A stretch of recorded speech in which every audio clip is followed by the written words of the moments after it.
मधुपुर के नक्सल प्रभावित क्षेत्र में एसपी आयुष शर्मा की नई नई नियुक्ति हुई थी।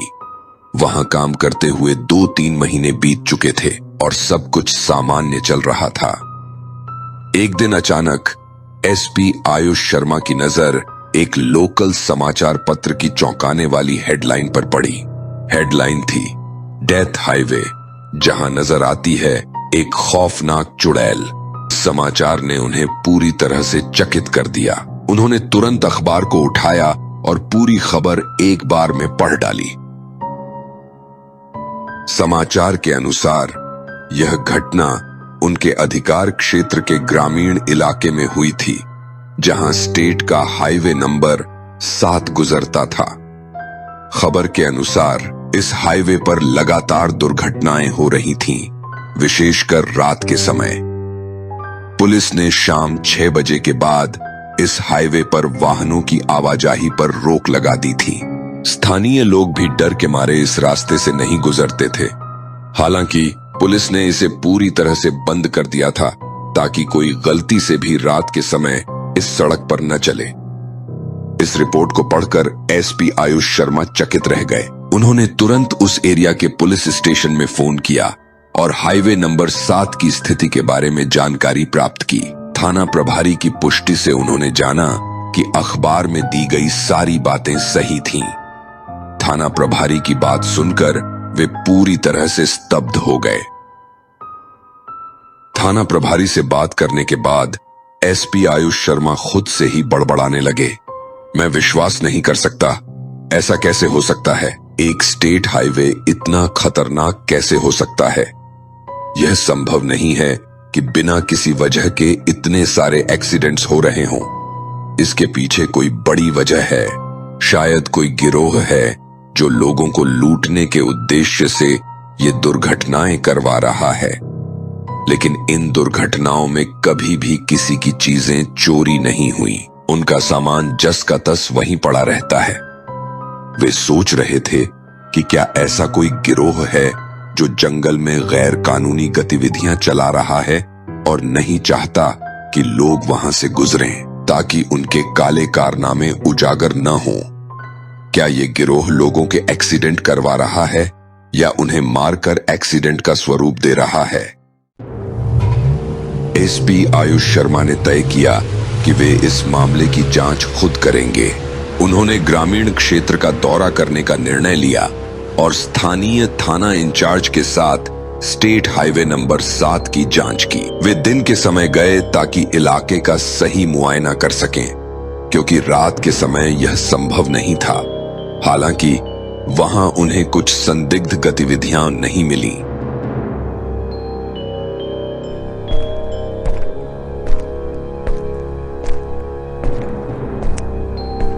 हालांकि वे खाली हाथ लौटे, उन्होंने तय किया कि रात को भी वहां जाकर जांच करेंगे। जब उन्होंने अपनी रात की विजिट की योजना बनाई तो स्थानीय पुलिस टीम और कांस्टेबल्स की चिंता बढ़ गई। वे लोग जानते थे कि इस इलाके की सच्चाई क्या है और वे अपने सीनियर के साथ इस खतरनाक यात्रा पर जाने से घबराए हुए थे।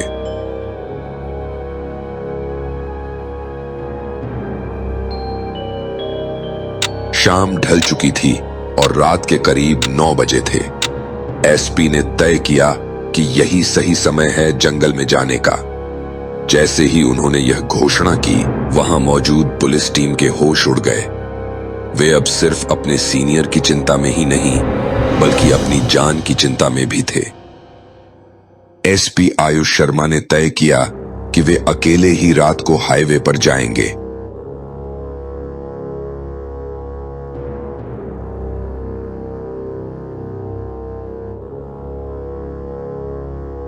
जब टीम ने देखा कि एसपी अकेले जाने पर जोर दे रहे हैं, तो वे उनकी रोकथाम के लिए इंस्पेक्टर विजय मलिक के पास गए और उनसे अनुरोध किया कि एसपी को अकेले वहां न जाने दिया जाए। एसपी को रोकना एक कठिन काम था। एसपी ने पूरी तैयारी की थी और अब उन्होंने अपनी पेट्रोलिंग बाइक पर निकलने की ठान ली थी। जैसे ही वे बाहर निकलने ही वाले थे, उनकी टीम ने उन्हें रोक लिया। सर प्लीज मत जाइए। उनकी आवाज में घबराहट और डर साफ झलक रहा था। विजय, तुम जानते हो मैं वहां क्यों जा रहा हूं, फिर भी तुम चाहते हो कि मैं ना जाऊं। हम सभी चाहते हैं कि आप वहां ना जाएं, खासकर इस वक्त, और अकेले तो बिल्कुल भी नहीं। लेकिन क्यों?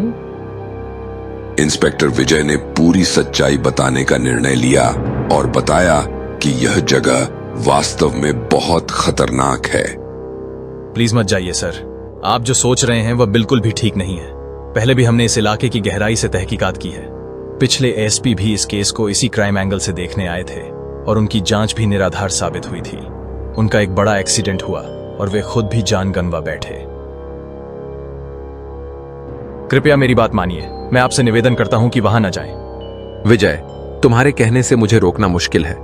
पिछले ऑफिसर की मौत भी इसी सड़क पर हुई थी।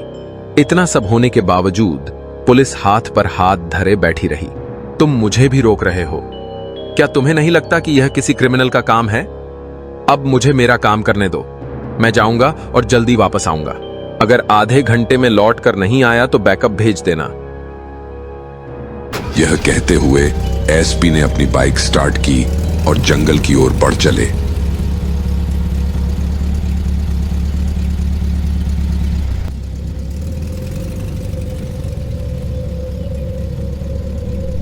बाइक चलाते हुए लगभग 15 मिनट बीते ही थे कि अचानक उन्होंने रोड पर किसी की मौजूदगी का एहसास किया।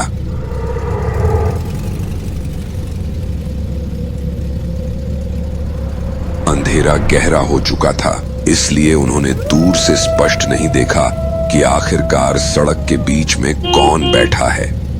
पहले उन्हें लगा कि शायद कोई जंगली जानवर होगा, लेकिन गाड़ी की लाइट पर भी अगर वह रोड पर न भागे तो यह असामान्य था।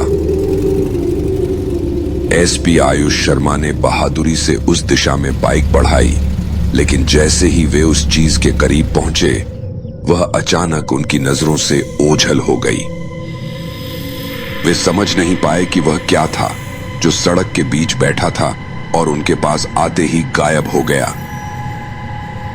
उन्होंने बाइक रोकी, उतरकर इधर उधर देखा, अपनी गन निकाली और सड़क से उतरकर जंगल के दोनों तरफ पेड़ों के झुरमुट में एक हाथ से टॉर्च और दूसरे हाथ से गन संभाले इधर उधर जांच की, परंतु उन्हें कहीं भी कोई संदिग्ध वस्तु या व्यक्ति नजर नहीं आया।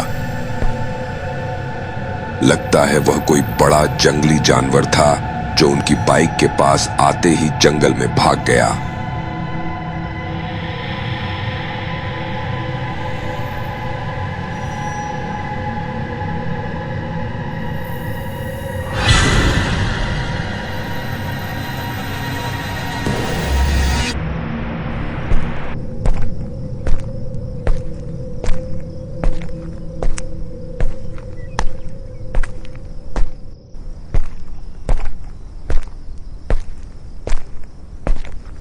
यही सोचते हुए एसपी ने बाइक को पलटा और लौटने का इरादा किया।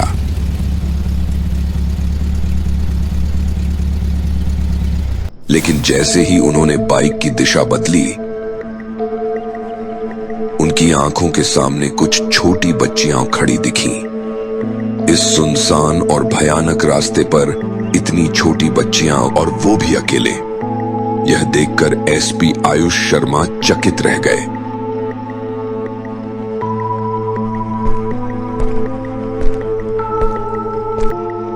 बेटा, तुम लोग कौन हो और इस सुनसान रास्ते पर अकेले क्या कर रहे हो? लेकिन बच्चियां चुपचाप उन्हें घूरती रहीं। आप लोगों के माता पिता कहां हैं? लेकिन बच्चियां शांत रहीं और बस उन्हें घूरती रहीं। इस अजीब और असामान्य व्यवहार ने एसपी शर्मा की चिंता बढ़ा दी। उनका पुलिसिया दिमाग शक करने लगा कि कहीं कुछ गंभीर बात तो नहीं है। लेकिन इससे पहले कि एसपी आयुष शर्मा कुछ सोच पाते, सारी बच्चियां अचानक रोती चीखती हुई सड़क की दूसरी ओर जंगल की तरफ दौड़ पड़ी और चंद क्षणों में पेड़ पौधों के झुरमुट में ओझल हो गईं। यह देखकर एसपी आयुष शर्मा पूरी तरह हैरान रह गए। तभी उन्हें ध्यान आया कि बच्चियां अचानक उनके पीछे की ओर देखकर डर के मारे भाग गईं। इसका मतलब उनके पीछे कुछ है।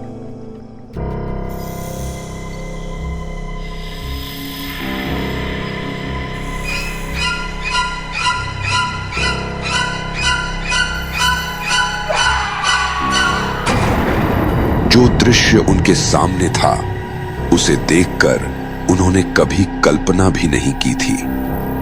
उनके पीछे लगभग 8 से 10 कदम की दूरी पर एक 10 फीट से भी लंबा साया खड़ा था। उसका पूरा शरीर सफेद कपड़े से ढका हुआ था। ऐसा लग रहा था जैसे उस साए में बस वही सफेद कपड़ा हो, क्योंकि उसमें न तो हाथ नजर आ रहे थे और न ही चेहरा। ऊपर से उसके पैर हवा में तैर रहे थे, मानो उसके पैर हों ही नहीं। इस अजीब और भयावह दृश्य को देखकर एसपी आयुष शर्मा की हालत खराब हो गई। डर के मारे उनके हाथ पांव सूख गए।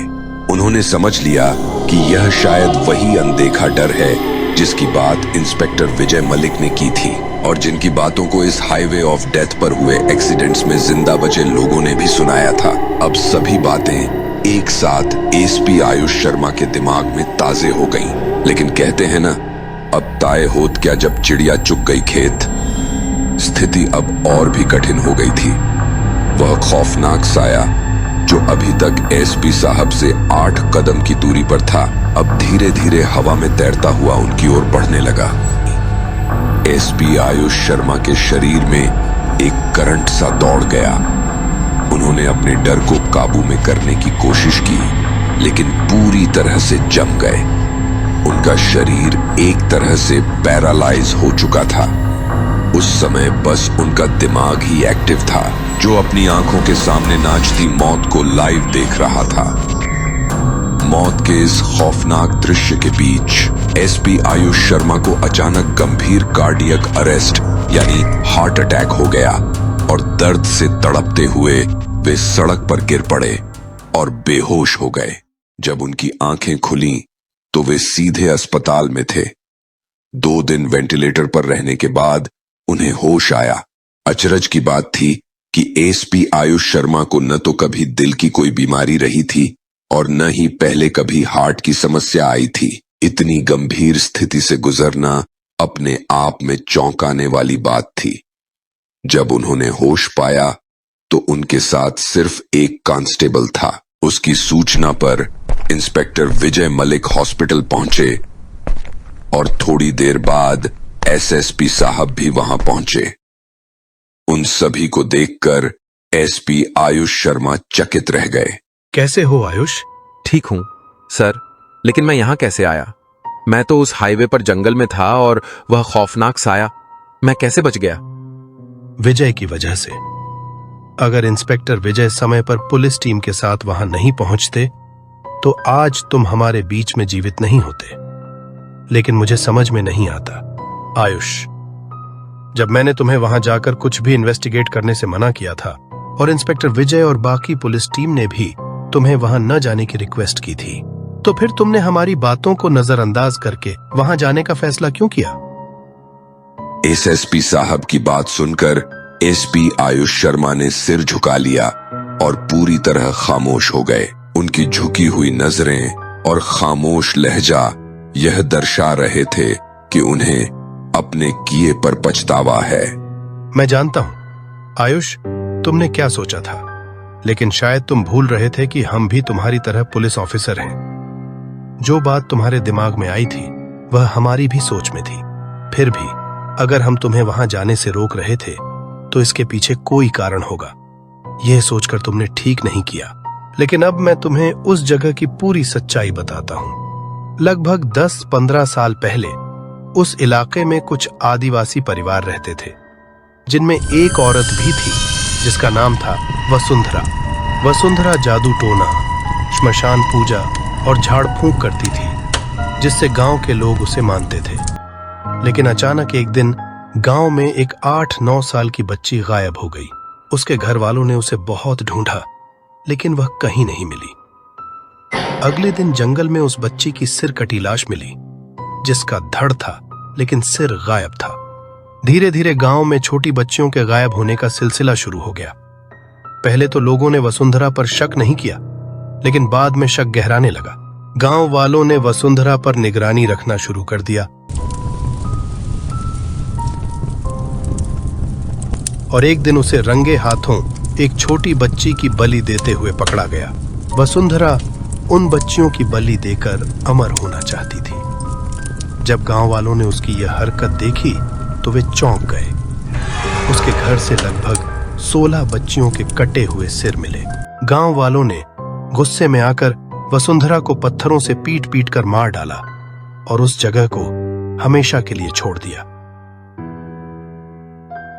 पुलिस ने जब वसुंधरा की लाश बरामद की तो उसकी हालत इतनी खराब थी कि उसकी पहचान करना मुश्किल था। उसके शरीर के हर हिस्से पर चोटें और खून लगा हुआ था। उसकी बॉडी को सफेद कपड़े से ढक दिया गया। तुमने वहां जो कुछ भी देखा वही सब था जो उस इलाके में कभी घटित हुआ था।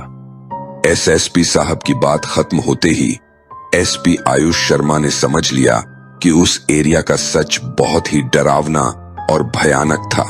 छोटी बच्चियां जिनकी बलि वसुंधरा ने दी थी वही थीं और सफेद कपड़े में लिपटा साया खुद वसुंधरा थी। वह सफेद कपड़ा वही कफन था जिसे पुलिस ने उसे ढकने के लिए इस्तेमाल किया था। वह हमेशा उसी रूप में लोगों के सामने आती है और जब उस पर पड़ा सफेद कपड़ा सरकता है तो उसके असली भयानक स्वरूप को देखकर लोग बुरी तरह डर जाते हैं। या तो उनका एक्सीडेंट हो जाता है या फिर तुम जैसी हालत में उनका दिल धड़कना ही छोड़ देता है। तो क्या सर, उम्र भर उस चुड़ैल का खौफ यूं ही बना रहेगा और हम सिर्फ हाईवे बंद करके बैठे रहेंगे? हम कुछ नहीं कर सकते हैं आयुष। आखिरकार वह ताकत हमारी सोच और पकड़ दोनों से परे है। पुलिस क्रिमिनल्स को पकड़ सकती है, लेकिन भूतों को कैसे? ना तो अदालत इस बात को मानती है और ना ही कानून की किसी किताब में इस तरह की रूहानी ताकतों का कोई जिक्र है। तो अब तुम ही बताओ, हम करें तो क्या करें? हम तो कुछ नहीं कर सकते सर, लेकिन कुछ लोग हैं जो ऐसी चीजों से डील करते हैं। हम उनकी मदद ले सकते हैं। तुम पंडित या बाबा लोगों की बात कर रहे हो? क्या तुम पागल हो आयुष? अगर मीडिया को इस बारे में जरा सी भी भनक लगी तो तुम जानते हो क्या होगा।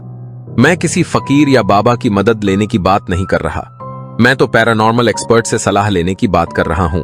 कम से कम कोई तो हो जो हमें बताए कि इस समस्या का समाधान कैसे हो सकता है। ठीक है, तुम्हें जो करना है वह करो, लेकिन ध्यान रहे आयुष कि तुमसे कोई गलती ना हो जिससे पुलिस विभाग की इमेज पर दाग लगे, क्योंकि तुम अच्छे से जानते हो कि जिस चीज के बारे में तुम इन्वेस्टिगेशन करना चाहते हो वास्तव में कानून की नजर में वह चीज मौजूद ही नहीं करती। सबसे बड़ी बात, जो भी करना हो पूरी तरह से ठीक हो जाने के बाद ही करना है। एसपी आयुष शर्मा मुस्कुराए और अस्पताल से डिस्चार्ज होकर घर आ गए।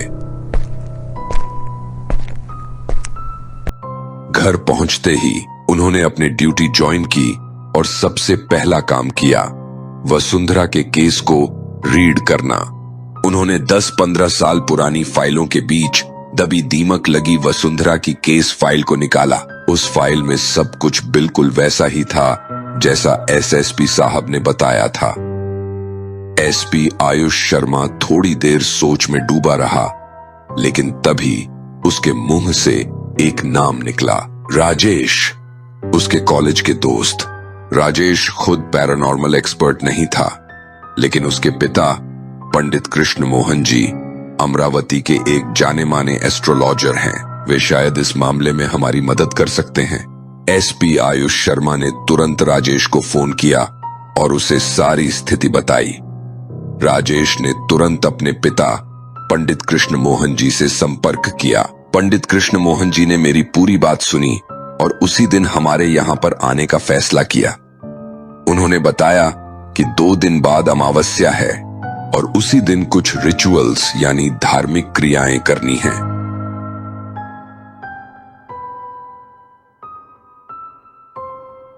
पंडित कृष्ण मोहन जी और उनके बेटे राजेश अमरावती से हमारे टाउन के लिए निकल पड़े। अमरावती से हमारा टाउन करीब 100-200 किलोमीटर दूर था, लेकिन वे अपनी पर्सनल कार से आ रहे थे। रात करीब 11:30 बजे वे हमारे शहर पहुंच गए। उस रात हम हाईवे नंबर 7 का विजिट नहीं कर सके, क्योंकि पंडित जी और राजेश इतनी लंबी यात्रा के बाद थके हुए थे। दूसरे दिन यह तय हुआ कि हम दिन में जाकर उस जगह का दौरा करेंगे, क्योंकि पंडित कृष्ण मोहन जी पहले उस जगह को देखना चाहते थे। हम तीनों पुलिस जीप में बैठकर हाईवे नंबर 7 के लिए रवाना हो गए। एसपी साहब का मैसेज मिलते ही इंस्पेक्टर विजय भी पुलिस बैरिकेड्स के पास पहुंच गए। अब हम 4 लोग और एक ड्राइवर समेत कुल 5 लोग हो गए। हमारी जीप उस हाईवे पर पहुंच गई थी जहां मैंने छोटी बच्चियों और सफेद साया देखा था। जैसे ही हम वहां पहुंचे, पंडित कृष्ण मोहन जी ने बिना किसी को कुछ बताए गाड़ी रोक दी। न तो उन्होंने और न ही हमने यह जानकारी साझा की थी कि यह वही जगह है जहां मैंने बुरी शक्ति का सामना किया था। केवल मैं और इंस्पेक्टर विजय ही इस बात से अवगत थे। जब पंडित कृष्ण मोहन जी ने जीप रुकवाई तो मैं और इंस्पेक्टर विजय थोड़े हैरान हो गए। हम दोनों अचरज भरी निगाहों से एक दूसरे की तरफ देखने लगे और राजेश भी इस अजीब स्थिति से चकित थे। पंडित जी ने जीप से उतरकर सड़क पर इधर उधर टहला। हमें उनका यह व्यवहार अजीब लगा, क्योंकि यह उनका काम था। हमने चुप रहना ही उचित समझा। कुछ देर टहला करने के बाद पंडित जी जीप में वापस आए और अपने बैग से एक नींबू निकाले।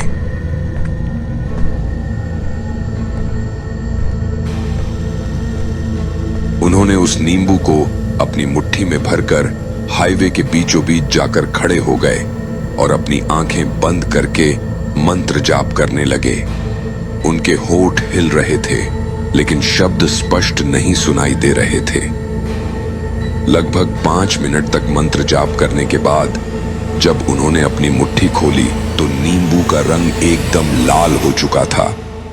यह दृश्य देखकर हम सब हैरान रह गए। हम यह मानने को तैयार नहीं थे कि हरा नींबू इतने कम समय में लाल कैसे हो गए और खून की बूंदें कहां से आईं।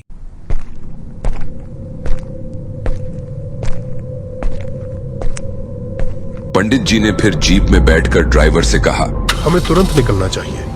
उनके इस अजीब व्यवहार को देखकर हम सब शोक में थे, लेकिन उन्होंने हमें पहले ही स्पष्ट हिदायत दी थी कि हम ज्यादा बातें न करें और उनके काम में हस्तक्षेप न करें। इसलिए हम लोगों ने कोई सवाल नहीं पूछा।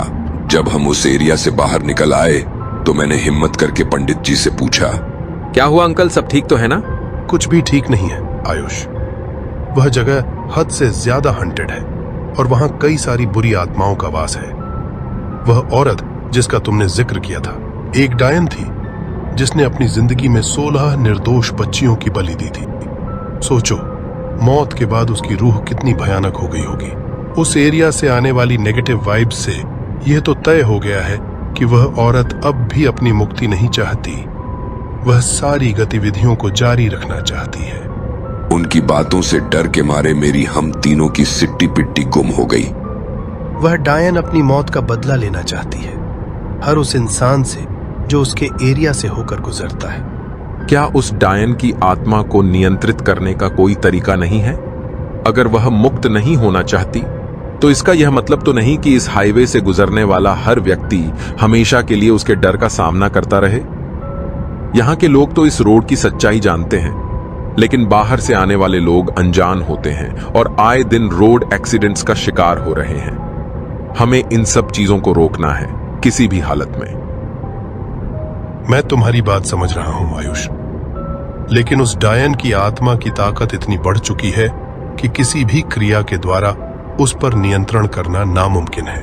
केवल एक उपाय किया जा सकता है, लेकिन यह शास्त्रों में वर्जित माना गया है। क्या उपाय है पंडित जी, और इसे शास्त्रों में वर्जित क्यों माना गया है?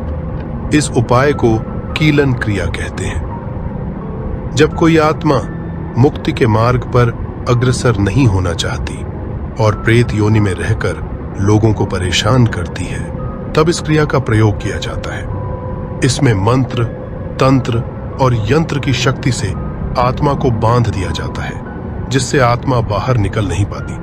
वह आत्मा वर्षों तक बंधी रहती है और भूख प्यास से तड़पती रहती है। सामान्यतः तांत्रिक या ज्योतिषी आत्मा को मुक्ति की राह पर ले जाने के लिए प्रेरित करते हैं, लेकिन हमारे केस में ऐसा नहीं है। नींबू का रक्त रंजित होना यह स्पष्ट संकेत है कि वह आत्मा साधारण नहीं, बल्कि एक शैतानी आत्मा है जो खून की प्यासी है। ऐसी आत्मा को नियंत्रित करने का एकमात्र उपाय कीलन विधि है। पंडित कृष्ण मोहन जी की बातें सुनकर मुझे तो घबराहट हो रही थी, लेकिन हम सब हर हाल में उस डायन की आत्मा से मुक्ति चाहते थे। अमावस्या की रात को हम सब सारी सजावट और सामग्री के साथ फिर से उस जगह पर पहुंचे। रात का अंधेरा और अमावस्या का माहौल डरावना था। उस हंटेड जगह पर आधी रात को जाना मौत को निमंत्रण देने जैसा था। जंगल से आने वाली अजीबोगरीब और डरावनी आवाजें माहौल को और भी खौफनाक बना रही थीं। पंडित जी ने हमें पहले ही समझा दिया था कि हमें कब, क्या और कैसे करना है। हम पूरी तरह चौकस होकर उनकी मदद में लगे हुए थे। डायन वसुंधरा की आत्मा ने हमारी मौजूदगी भांपते ही अपना तांडव शुरू कर दिया। तेज हवाएं चलने लगीं, छोटी बच्चियों की रोने की आवाजें सुनाई देने लगीं और वसुंधरा की खौफनाक हंसी चारों दिशाओं में गूंजने लगी। उस घुप अंधेरी रात में हम 4 लोग ही वहां थे। ड्राइवर भी हमारे साथ नहीं आया। डर का माहौल इतना खतरनाक था कि हमारी जान हलक में आ गई थी। पंडित जी ने हमें चेतावनी दी थी कि हमें सुरक्षा चक्र से बाहर नहीं निकलना चाहिए, वरना हमारी जान भी जा सकती है।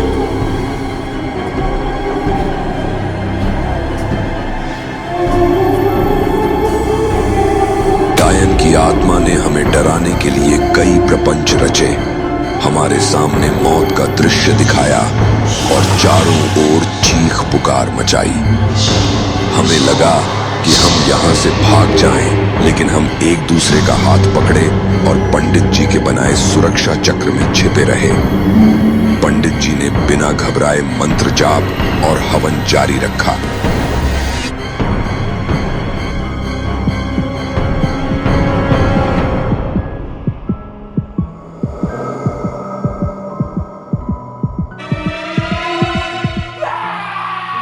उनकी विधि लगभग 40 मिनट तक चली। फिर उन्होंने एक गुड़िया उठाई और उसके माथे के बीच एक कील ठोक दी। जैसे ही कील ठुकी, वसुंधरा की हंसी दर्दनाक चीख में बदल गई और सब कुछ शांत हो गया। गुड़िया के माथे पर खून की धार बहने लगी, जिससे पंडित जी का पूरा हाथ खून से सन गया। पंडित कृष्ण मोहन जी की विधि पूरी हो गई थी और उन्होंने उस गुड़िया को मेरे हवाले करते हुए कहा, ये लो आयुष, डेथ हाईवे की असली गुनहगार। इसे ले जाकर ऐसी जगह दफन कर दीजिए जहां से इसे कोई आजाद ना कर सके। अगर किसी ने इस गुड़िया के माथे पर लगी कील को निकाल दिया तो यह डायन हम सबको जिंदा नहीं छोड़ेगी। उनकी बात सुनकर मैं अंदर तक हिल गया। आज 7 साल बीत चुके हैं। हम सब सही सलामत हैं और डेथ हाईवे का खौफ पूरी तरह खत्म हो चुका है। उस रात के बाद उस एरिया में एक भी एक्सीडेंट ऐसा नहीं हुआ।